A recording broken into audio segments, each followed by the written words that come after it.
Shogi is loosely referred to as Japanese chess, which it kind of is, although there are a fair few differences.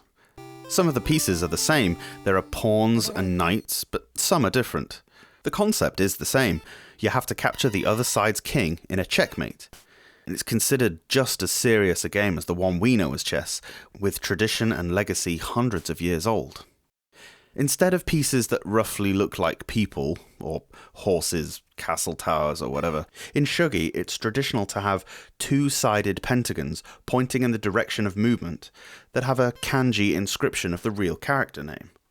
And here's where the first hurdle lies in learning the game, especially for a non-Japanese reader.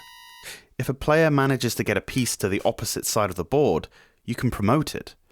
Rather than exchanging, say, a pawn for a bishop, you flip the piece over, upon which is a new inscription detailing the piece's new rank.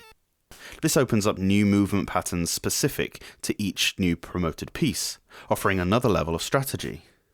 The strategy itself is way too complex for me to detail here, especially because most of it is lost on me, but if it's something that intrigues you, then there are endless tutorials to teach you the intricacies.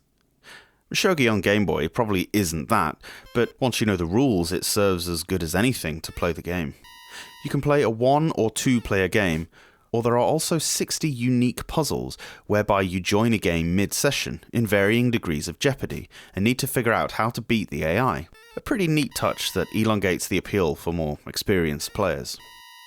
Graphically, you have to say it does its job, however the kanji is pretty tough to read at times being so small.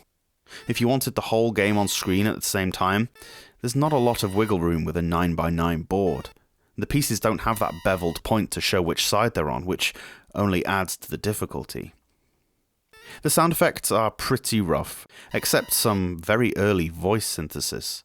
I think it's saying onegaishimasu, which is a way of saying please or thank you in normal conversation, but as I've now learned, can also be used at the start of a game or sporting contest to mean have a good game, reminding us just how valued politeness is in Japanese culture.